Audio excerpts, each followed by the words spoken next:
Hey, and welcome back. Today we're going to be running through the melody writing question for the Harmony 10 exam. If you haven't already checked out the Level 9 video yet, make sure to do that first because we're going to be taking the 5 steps learned in that video and applying them to Level 10. We'll focus on some of the differences with this level, including modulation away from and back to the home key, as well as adding bass lines to the complete phrase.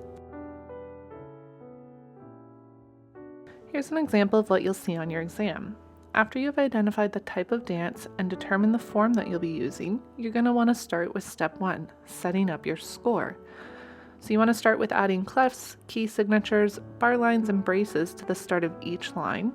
And then we're going to follow that with a single bar line on line 1 and 3, and a repeat sign at the end of line 2 and 4. These repeat signs are going to work whether or not you're using rounded binary or simple binary. And the last thing we want to do is add another repeat sign to the start of line 3. It goes after the clef and the key signature. In step 2, we enter the prep stage. So just like for level 9, I'm going to jump ahead a couple of questions and add my structural phrasing so that I can visualize my phrases and plan my progressions. Remember that if the given phrase starts with a pickup, you should maintain that pickup throughout the remaining 3 phrases.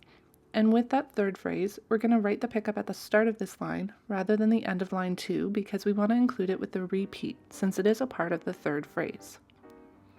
Next, let's identify our key signature, and then we'll label the cadence of the given phrase with functional chord symbols, also the cadence type and the key of the cadence.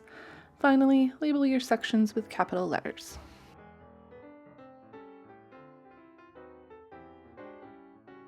Now, here's where level 10 begins to differ from level 9. This time we need to modulate. The modulation typically happens towards the end of section A, so we're going to modulate during phrase 2 using a pivot modulation. My plan is to modulate to the dominant key, so I'm going to finish phrase 2 with an authentic in the new key. Phrase 3's plan is to modulate us back to the home key, so I'm going to finish this one with a half cadence in the original key. I'll use pivot modulation again to do this. Phrase 4, we're already in the home key, so we're going to rewrite the start of section A, or phrase 1, but this time I'm going to end it with an authentic cadence.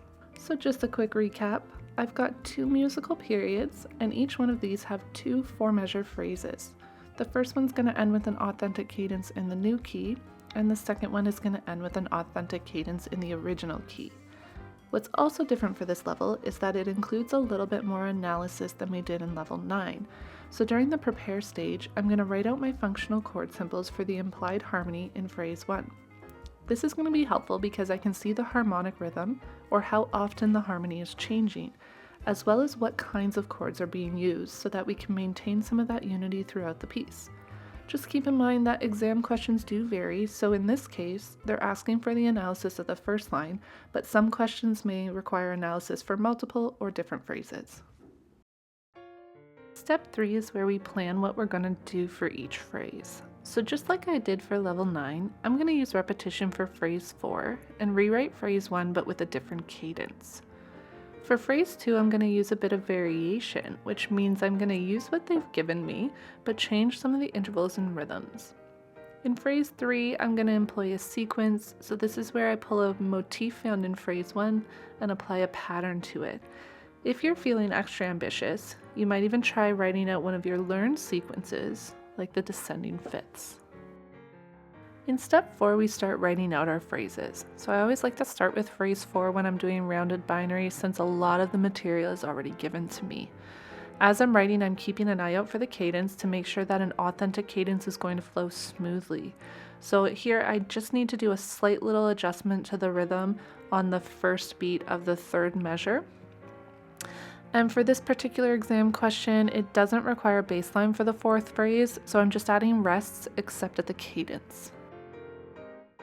Next up is phrase 2 using the variation technique.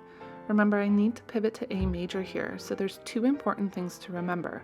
The chord I pivot on belongs to both keys, so I'm going to use a chord like B minor or F sharp minor, and the chord immediately following the pivot should have the new accidental, so this is a chord that has G sharp in it. A chord like E major or G sharp diminished will work well.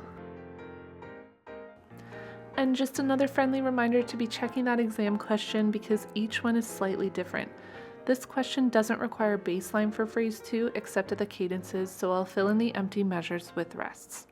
And one other thing I wanted to mention was that the rhythm at the end, I chose to end with a longer note since it's the end of the musical period and the first section. However, you could also end with a similar rhythm to the first phrase, or if you are familiar with this piece, it ends with a descending arpeggio in both hands, so there's some flexibility here. In phrase 3, I looked at phrase 1 for inspiration, so I've decided to use the 2/16 notes at the beginning, but inverted, because they offer rhythmic contrast to the rest of the piece. I'm combining that with the inverted 8th note pattern at the cadence and creating a motif. How I choose where to start is based on the key I'm in and my tonal hierarchy phrase model. So remember, you want to emphasize the tonic at the start of your phrase and use predominant just before or at the cadence, depending on which cadence you're using. One of the mistakes I see most often is students using chords at random without establishing a home base. So keep it simple and just start with the tonic. As I go, I'm adding my left hand and functional chord symbols, and about halfway through, I need to pivot back. So again, I need to choose a chord that belongs in both keys. I chose A major, and then the chord immediately following it has a G natural in it to confirm the return to D major. For my cadence, I also chose to use an identical pattern found in phrase 1 to create a little more connection between the two. And with that, we're done the piece, and now need to review the question and make sure I've completed it in its entirety. I also want to look for notation errors, rest in the bass where necessary, and another great helpful hint is to try to sing it in your head. Here are some tips and reminders. First, check your cadences. These should be rhythmically similar and usually happen over a bar line. 2, don't force something if it isn't working. Change the pattern, start on a different note, invert the pattern, but don't stick with something that's creating problems like parallels, issues with sevenths, non-identifiable non-chord tones, etc. You may need to abandon the motif or pattern altogether and try something new. 3. If phrase 1 consists of leaps or broken chords, go ahead and use something similar in your phrases. If phrase 1 consists mainly of steps, keep that flowing through yours as well. Remember, we want it to sound like one smooth flowing piece. And 4, don't ignore parallels, augmented melodic intervals, and the resolutions of any sevenths, including the leading tone. The same rules apply here that you were doing in your Bach chorales. And as always, if you have any questions, make sure to leave a comment below.